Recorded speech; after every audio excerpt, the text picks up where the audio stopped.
Hello and welcome to yet another episode of Class Clown on Patreon. I am, of course, Sean Walsh, joined as always by Dr. Natalie Corley. Hello. Thank you for joining me. Today we're going to be looking at the episode I chatted to Boy George. Yeah. Yes. This was wonderful to talk to George because I think he's doing me a favour here. He doesn't need to come on to Class Clown to talk any more about himself, but he did so, and I met George in the jungle, which I think we referenced. Yeah. It's a very strange place to meet To Boy meet friends. George. To meet friends in a jungle that has been kind of pre-built by Ant and Dec. But it was wonderful because Boy George was the first person I saw in concert. Oh, My wow. mum took me. Oh, that's amazing. Yeah. And he wore a satellite dish on his head. Sure. Yep. Yeah, to close the show. And so that was wonderful. And he's such a global icon, you know. He's imitated. Do you like The Wedding Singer? The film with Adam Sandler? I've not seen it. Tend to stay clear It's of my Adam favourite Sandler. rom-com. I thought you, as a comedian, you'd, not like Adam Sandler's.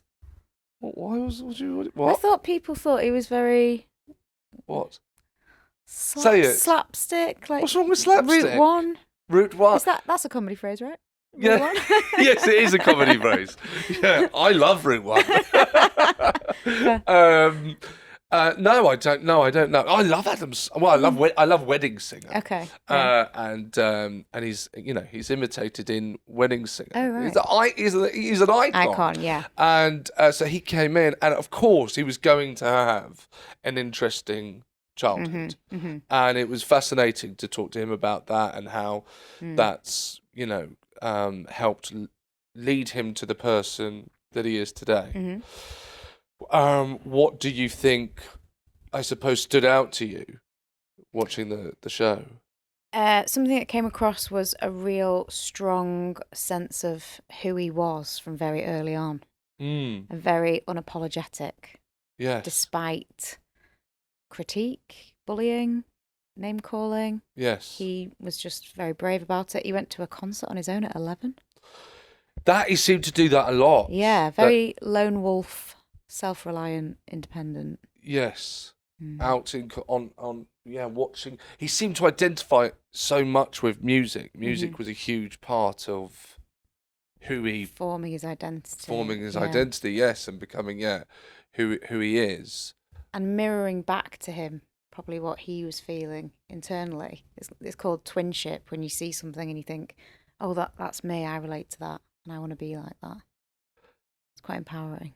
There's quite a lot of that in teenage years, right? Absolutely, yeah. Sort of almost feels like that's where that truly develops. That when you first hear that song, that's no longer kind of children's music. Yeah. And you go, you understand It's me. talking about me. Yeah. I had that with Fred Durst and Limp Bizkit. I've still got it with Taylor Swift, so we're all doing well. Yes. I had it with Tom DeLonge of Blink-182, and I went and got my lip pierced and straightened my hair so I would have a side fringe. With a GHD, with a straightener. Oh, God, yeah. Very cool. Absolutely. And then what would happen is I would go clubbing. Do they still call it clubbing? I don't know. Oh, no. At least you didn't say discoing. That would have Yeah, been exactly, yes.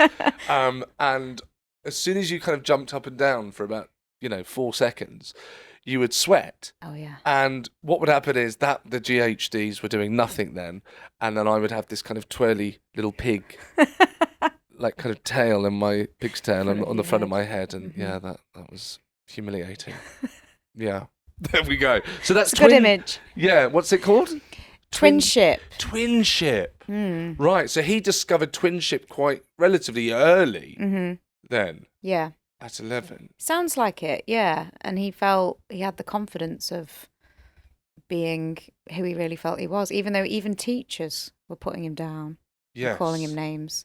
Do you have, with what you do you have a special insight into what the effects are of bullying? Huge. Yeah. I think even when you talk to adults, if you talk about a moment where they felt bullied or ridiculed, you can see them transported right back to the pain of that moment and the impact that it had, and they kind of carry that around with them. It seems, I don't know if there's anything to this that's been studied or you've read or know about, but it kind of almost seems to me, I'm 39, I'm on the doorstep of 40, and it seems to be, and perhaps maybe because I've got children, seem to be at this part of my life where the reflecting and kind of connecting with the child version of myself feels much more prominent than, say, when I was in my 20s or early 30s, even mid 30s. Yeah. I went to Oasis 2 nights ago. Yeah. This I'm trauma sharing with you now. Yeah. But it's weird that this has never occurred to me before. And relating to what you're saying, by the way, is obviously a few beer glasses were being, not glasses, but plastics were being thrown. It was Oasis. Yeah. It was all in a good faith. It was the energy. But as the cups were going over my head, I started getting flashbacks of when, for some reason, we're all sat down on a field at school and someone was throwing stones at me from behind on the back of my head. And I was like trying to enjoy the concert, and I was getting like these flashbacks of this stone hitting me, and it was making me feel really uncomfortable. It was making me feel, is someone aiming these at me? Yeah, yeah. What was happening in your nervous system? I felt very uncomfortable. I felt very anxious. I was just really hoping it wasn't going to hit me, because I knew that if it hit me, it was going to make me feel like I did then. It wasn't just going to be like, hey, plastic glass, Oasis, hey, pick it up, throw it back, hey, live forever. No. Yeah. So that's, I would have been at secondary school then. That's over just like 25 years ago. And it's haunting me at Wembley Stadium. Yeah, but that's how they're laid down in the brain, because it's, I don't want to say traumatic to make it too heavy, but yeah. And I know there's an overuse of that word now as well at the moment. But you would have felt threat and attack, maybe ridicule, maybe ridicule, big thing. And that, certainly at that age as well, you're very amygdala dominant, so you're very emotionally. Whoa. What's this word? Can't just shut that down. There's part of the brain, limbic system, which is like all your emotional processing. Your amygdala is kind of like the fear center of the brain. Okay. And then your brain is built from back to front. So all of that stuff's built first. And then the front of your brain, which is your prefrontal cortex, where all your rational thinking, planning comes in. Logical. Exactly. Is built afterwards. Right. So in childhood and adolescence, you're relying on all the emotional part of the brain without the... Oh. And so everything feels so much more intense, and then it gets laid down that way in your memory. Yes. Fascinating. So it can't be understated how damaging bullying can be. And George, he remembers that. Yeah. And remembers that from the teachers. And he had, I suppose, a unique way of dealing with that. Well, he took control of it, didn't he? And that's where he said boy came from in his name. Yes. Because people were calling him a girl, essentially. And so he thought, right, well, I'll give myself the title, and then you won't be confused. Yes. No, it's fantastic. And then also, being called a girl and then kind of dressing kind of in between, so you couldn't really just taking, like you say, taking ownership of that. And what also came across was that he was always very curious. So he was saying to his mum, well, why does it work that way? Why does it have to work that way? And she was saying, you are right, but the world doesn't work that way. So he wasn't just accepting of, right, these are the social norms that I have to fit in with. He was like, oh, I want to do it differently, so why can't I? Yes. We actually have him here talking about getting in trouble at school for the way he dressed. School was like a backstreet abortion. It happened and I wish it never did. I hated it. Wow. It was that bad. We got caned. We got slippers. We used to have corporal punishment at my school. So, What were you getting caned for? Everything. Talking back, being late. So you were quite naughty. Not wearing the right uniform. Right. Coming in platform shoes. having like flares of all like dirt and mud around them because they were so long. Because I've been to a Who concert and decided I'd just wear them to school, just flaunting the rules. That's what they call it. Yeah. What did you end up getting finally excluded for or expelled? Not turning up, which is the Oh, that was it. That was I got sent home for not going. That was brilliant. I was like, I got expelled for not going to school. That makes no sense, but I was really grateful. You're not here enough. Go home. Yeah. So yeah, he was turning up to school dressed in clothes that he wore in concert. He'd been going alone. And he said that in a very matter-of-fact way. So even as an adult, he hasn't looked back and thought, at 11, I was going to a concert on my own. That's quite... If you imagine an 11-year-old. No, yeah, I mean, I used to go to the cinema on my own. Did you? But it's not quite the same. Not quite as, and it seems like George was looking for that. Sorry, the phrase escaped me again. What is it? That twinship. Yeah. Yeah. Mm-hmm. And he found it in these musicians and artists. Mm-hmm. Yes. Yeah. And they got kicked out of school. Mm-hmm. Do you have any idea about what the effects of being kicked out of school are on young people? Do you think that's a good way of... No, and there's more, schools are quite overstretched, so more and more the strategy is reduced timetable or exclusion. Right. And getting young people back into school after they've been excluded, they probably feel anticipatory anxiety, they feel different from everybody else. Maybe they've identified with that label of being naughty or not fitting in. I think it's quite damaging then to try and bring them back in. I mean, I can say, I think I've said this to you, which is that, I was kicked out of class a lot. Mm-hmm. And there was definitely something, I have said this to you, but it kind of confirmed that I was different. Mm-hmm. The fact that I wasn't allowed in, I had to be out. And I remember that it wasn't a particularly nice, it wasn't a nice feeling. No. It's interesting you say that because it's almost like you were looking for confirmation. So you were maybe subconsciously acting up and projecting that out, that I don't feel I belong. I don't feel you can handle me or whatever it might have been. And then they acted in accordance with that, which gave you the proof of, I don't belong here. Yes. But I do feel a lot of sympathy, as an adult now. I feel a lot of sympathy with those adults that I was, I would have been making their life absolute hell. Some of them were probably hungover. Oh, yeah. And then they had to deal with me doing Ace Ventura impressions. It's not ideal. Do you know what? I guess there's a parallel as well between...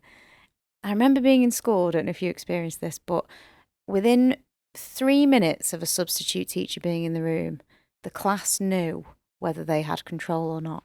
Oh, yeah. It's just sort of sense of you can't handle this or you can. Oh, yeah, absolutely. And does that parallel, like, I feel it in the audience at comedy sometimes when a comedian comes on. And if you sense nervousness, you think, you've lost me. You're not gonna win this back. Yeah. I mean, I think a lot of teachers go on to be stand-up comedians. We spoke to Romesh. Oh yeah, obviously. Romesh. He was a stand-up. I suppose it's performative in a way because you're in front of a group of 30 people. Yeah. I mean, it's almost got the exact same dynamic, isn't it? You're facing them and you're in command of the room, and just like you've said, if the audience don't sense that you're in if you show weakness, that's you. Game over. Yes, absolutely. Well, yeah, I mean, it was wonderful talking to Boy George. What else stood out to you? He was talking, and I'm paraphrasing, but he said he was talking about this concept of people now oversharing for the sake of oversharing. Yes. And that's really resonated with me. I've seen that a lot, where it used to be, well, to plug myself in the book, just about coping. Oh, here we go. Sorry, there we go. We'll cut that out. I use my own chaotic traumatic, if you like, Yes. events to try and relate to people and connect. Yes. But I've processed all of that. And I feel like now young people are sort of coming out with it. There's an expectation of, this is what I've been through and these are my problems, when they're not quite processed with it. It's almost like for the sake of it. They're just... Well, when you're young, I think that's very easy to... It's dangerous, isn't it? Young people being given those tools. I mean, I'm so relieved, and this isn't a new thought, but so relieved that Same. those tools weren't available to me for me to express, Yeah. Jesus Christ, a pubescent teenage boy listening to... Angst. Yeah, watching MTV2 and listening to Papa Roach and Blink-182, and then having the tools to tell the world how he feels. Having a lot of feelings. Having a lot of feelings. That is... No, you're right, actually. I mean, it's very dangerous. Yeah, and they don't have maybe the self-awareness or the insight, which isn't their fault. But it does feel... I feel like maybe some people are creating the trauma for us to live through it with them. Like Bonnie Blue, for instance. Oh, right. Almost You're going like... to chuck Bonnie in. I know it's a big... George mentioned Bonnie. That's the problem with a lot of what's going on. There's this kind of pressure to be more interesting. You can't just be a DJ anymore. You've got to have like mental health issues. You've got to be this, you've got to be that. And, sometimes you are. Yeah. But this is important, I think. Yeah. No therapist would tell you to go on Instagram and tell everybody your business. No therapist worth a penny would say, I know what you should do. If you were abused as a kid, go on Instagram and just tell everyone. Yeah. People don't have the right to that information. And if you haven't worked it out yourself, why would you go and tell everybody? And, in a way, Bonnie Blue is a natural conclusion of this overexposure. Because, I have to, all right, I'm just going to put my bum on the internet. All right, do you want to go inside?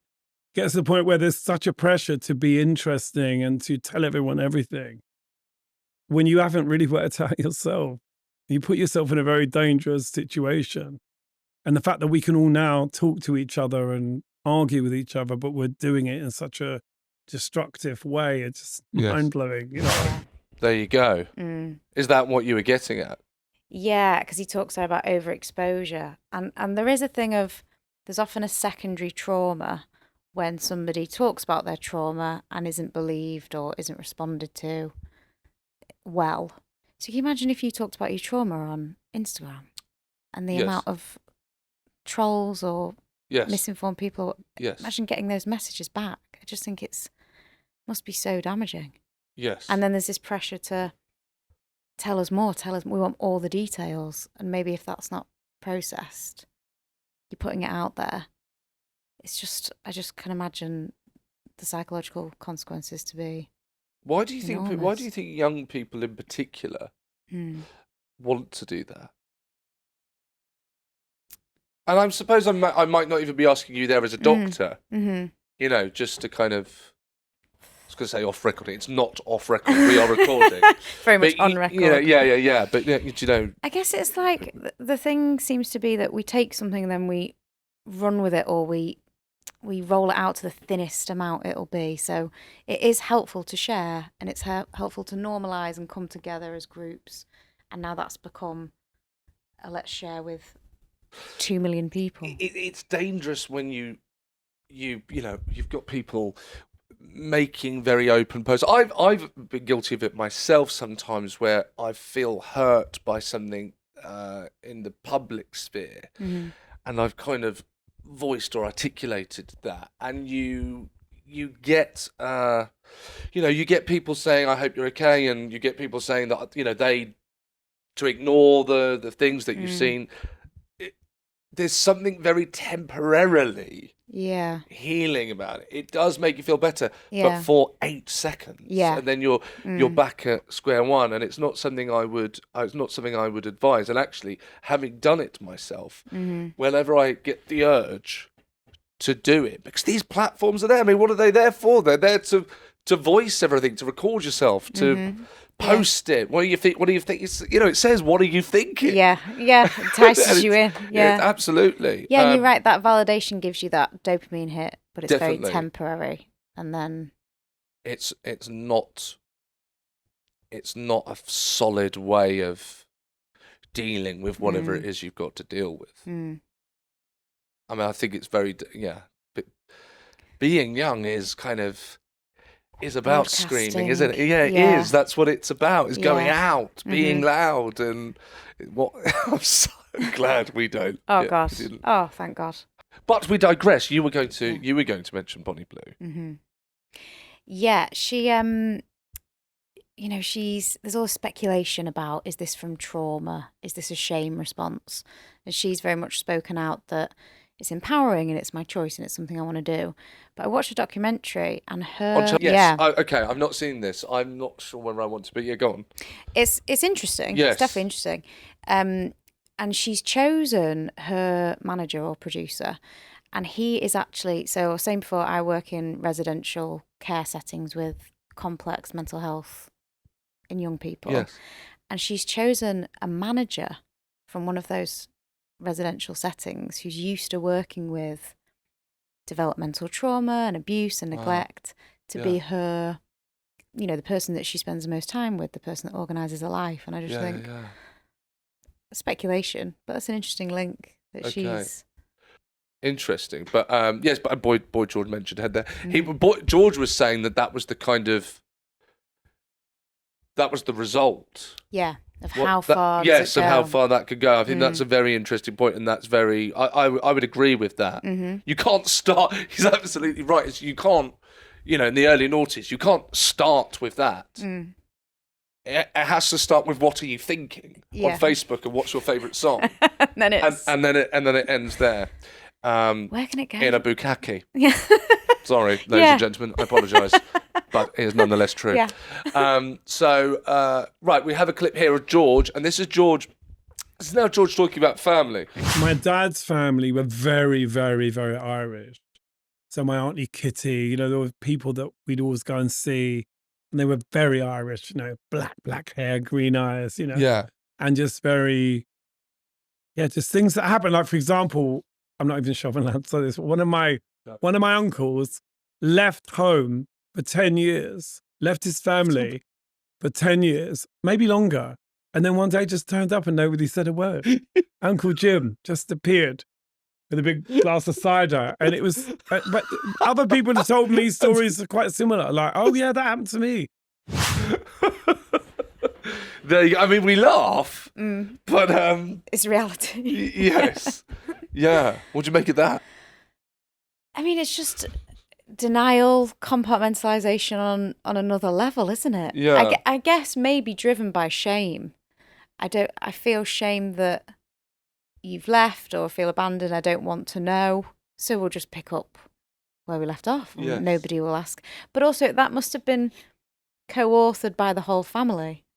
Oh, my auntie's not asking any questions, so we'll just leave it. We'll just all leave it there. Yeah, yeah. Very nice for him. Yeah. To just get back scot-free. Just sit straight back down on the sofa. What's on the telly? But denial Put is the kettle on. Such an incredibly powerful. I mean, I've seen some absolutely wild instances of denial in my job. One that springs to mind is I used to work in a diabetic clinic with people that needed amputations. Oh. And a lot of people would be in denial about how serious their health had deteriorated. Yes, yeah. And a couple came in because the neighbours had called the police because of a smell coming from the house, and they thought it was a dead body, essentially. Oh, my God. Anyway, cut long story short, he ended up coming in and his leg had died. Oh, my God. And he had to have it amputated. But the wife was sleeping in the bed with him every night. Just let's pretend that's not happening because we don't want to face it. So the power of denial is... Is that a conscious denial? No. Do you know what I mean by that? Yeah. No, I think it has to be subconscious just to... So it's almost not pretending it's not happening. It's just the brain just goes, it's not happening. Yeah. Just shut off from it. Yeah. Block it out, repress. Too painful to bring into conscious awareness, so just hold it out. In therapy world, I mean, therapy world is all and do correct me if I'm wrong here, but it's all about, seems to be about getting these things out, getting them out in the hope that down the line, they can be processed and repaired or accepted. Is there a world in which actually denial, not confronting, getting on with it, shall we say, is a better option, or is a good way at dealing with things? I suppose it's a way of coping in the short term, but it takes a lot of energy to hold something out of conscious awareness. And then if you ever get stressed, run down, burnt out, that's going to come back. It's going to manifest some way in your psyche and in your, maybe as a physical symptom. A lot of people have it from shame if they've done something they feel ashamed of. So there's a pattern of deny, minimize, blame. And they can literally create a new narrative of, I didn't do anything wrong. And then it wasn't that bad anyway. And then, it was really your fault. Okay. And then you kind of have to, because they don't want to face the accountability of, I actually did something there that made me feel guilt. Yes. Because often it can be difficult at the very beginning when you're chucking these things out there. It can actually bring you back to the pain, if you will. Yeah, and like you said, it's making the unconscious conscious. Yes. But if you don't, and again, I'm butchering a Jungian quote here, but if you don't do that, the unconscious will drive you, and you'll... Right. I think he says call it fate or something, call it the universe, but really it's your own unprocessed emotions. Yes, okay, yes, understood. Well, that was fantastic. Fantastic going over George, and really interesting hearing your thoughts. Now I think it's time to hear from our Patreons.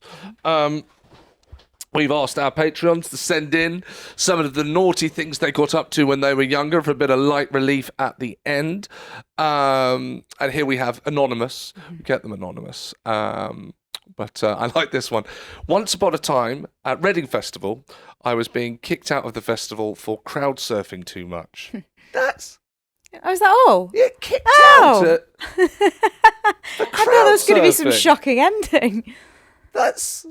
You can't get kicked out for crowd surfing. That's part of the fun. You should get a VIP wristband, if anything. Unless people felt forced, like, he's doing it again. Oh, not this guy again. Yeah, it's just how I need the toilet. Right, get me to the toilet. No, at the back to the left. Right, okay. So the first idea that came into my head to stop this from happening was to make up an imaginary son who was still in the crowd. Oh. I think I delayed Green Day slightly whilst they asked the waiting crowds to keep eye out for my fake son. Oh, gosh. Still clinging to the idea that this would work, I said they should take me back to the campsite and I could meet him there. They asked an item of his clothing. I had said he was 3 years old. This is horrific. Oh, and also called Kieran. So there we go. We've given away his identity. And presented the police with my friend's T-shirt who happened to be XXL. That's the moment the plan was foiled and I was arrested after trying to run away through a guide rope assault course. Wow, that had layers. That had layers. I think... do you know what I would say is I think he could do with reading a book. Yeah. Do you have any recommendations? Off the top of my head. Yeah. Just about coping. Yeah. By me. Okay, by you. Yeah. Coincidence.